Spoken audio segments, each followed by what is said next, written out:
Thank goodness kids today get treats instead of soul cakes. In today's story, two bears go trick-or-treating, and they learn a valuable lesson on how appearances can be deceiving. The Berenstain Bears Trick or Treat by Stan and Jan Berenstain. The sights and sounds of autumn were all around as Mama Bear pushed her shopping cart along the path that led to the Bear family's treehouse. The trees and shrubs were ablaze with color. Farmer Ben's pumpkin stood bright orange in the October sun. The crows cawed noisily as they searched the stubble for bits of corn. Wild geese in great V formations honked high in the sky as they flew south. But the surest sign of the season was inside the treehouse, hiding behind Papa Bear's easy chair. It was Brother Bear waiting to try out his Halloween costume on Mama. It wasn't Halloween yet, but Brother and Sister couldn't wait to try on their costumes. Sister was going to be a beautiful ballerina. "Well, what do you think?" she asked, taking the third position. "Shh," said Brother. "Mama's coming." Brother had chosen to be a spooky monster on Halloween. He had bought the spookiest monster mask he can find, and Mama made the rest of the costume. "Boo!" he shouted as Mama came in with the groceries. "Help! A monster!" she cried, pretending to be frightened. "It's only me, Mama," he said, showing his face. "So it is," said Mama. "Well, that just goes to show that appearances can be deceiving." "Appearances can be deceiving? What's that mean?" asked Sister. "It's a grown-up way of saying things aren't always what they look like," explained Mama as she unpacked the groceries. "Look, goodies," said Brother. "Hands off, please," said Mama. "Those are for trick-or-treaters who come to our house tomorrow night." Brother and Sister were very excited about Halloween and a little nervous too.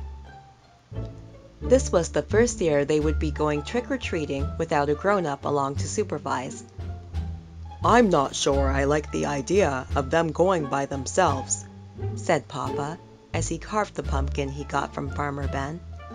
"It's pretty spooky out there," he added, making a scary face at the cubs. "Now, Papa," said Mama, "if Brother and Sister want to accept the challenge of going out on their own, I think we should encourage them. But remember," she continued, turning to the cubs, "there'll be strict rules. You'll stay in your own neighborhood, and you won't eat any of the treats until you're back home." "Besides," said Brother, "we made a trick-or-treat date with Cousin Freddie, Lizzie Bruin, and Queenie McBear."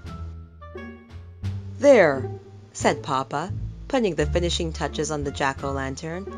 Then he lit a candle inside it and turned out all the lights. It was pretty scary. The next day, Brother and Sister began planning the trick-or-treat route they'd follow that night. Brother got a pencil and paper and made a map of the neighborhood. That way, he explained, they wouldn't miss anybody. "Let's see now," he said. "We'll stop at our houses first. Ours, Freddie's, Lizzie's, and Queenie's. Then we'll do Farmer Ben's and our sitter's, Mrs. Grizzle." "Mrs. Grizzle for sure," agreed Sister. "She usually makes special Halloween cookies." "And Teacher Jane, she gives out good stuff. How about Dr. Grizzly?" asked Brother. "She's into health snacks." "I think so, just to be polite," said Sis. "Gramps and Gran, of course." "Of course. I'll tell you one place we are going to miss," said Brother, folding his map. "What place is that?" asked Sister. "That one," he answered, pointing out the window at the home of old Ms. McGrizz.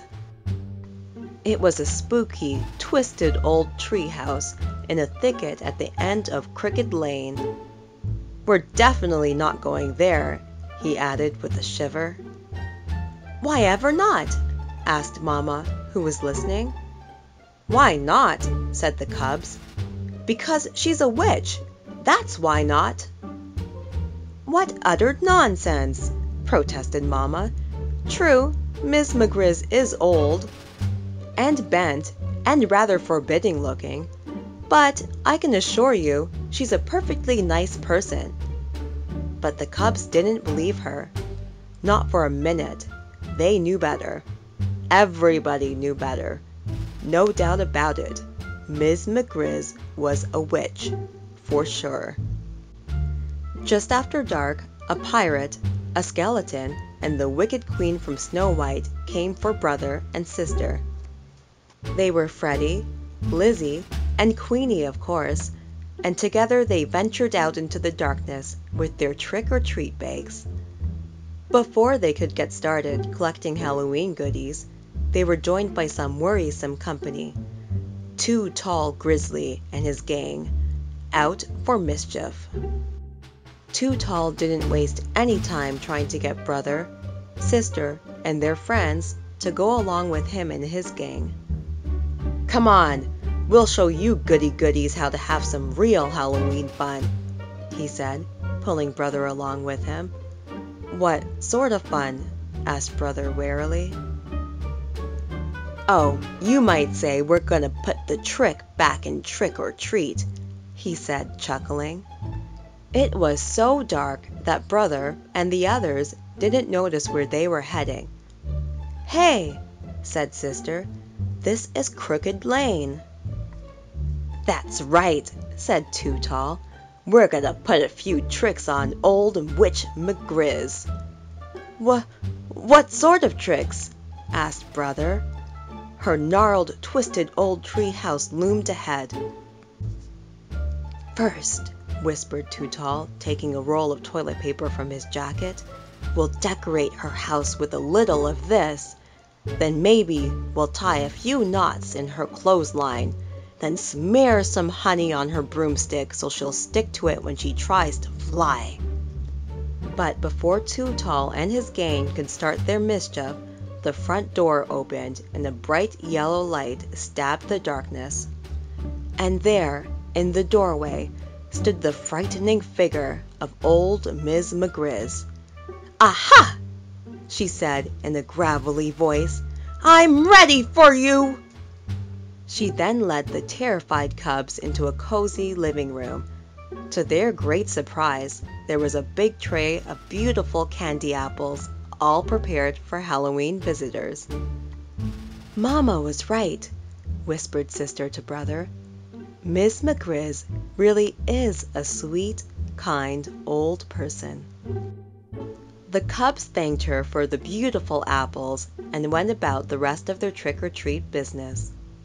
Later that evening, brother and sister were at home looking over all the treats they had collected. The beautiful candy apples stood out, and Papa asked where they came from. "From Miss McGriz," answered brother.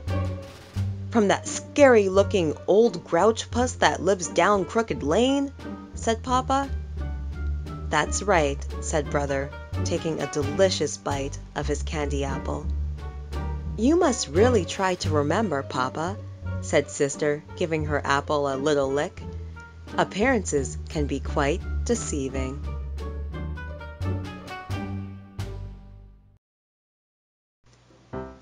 If you enjoyed today's book, then you might also enjoy Charlotte's Halloween, written by Jessica Gillis-Smith and illustrated by Louise Newman. Follow Charlotte as she engages in family-fun Halloween activities, including a school carnival and her adventures on Halloween. What adventures, you ask? Well, you'll just have to read it to find out.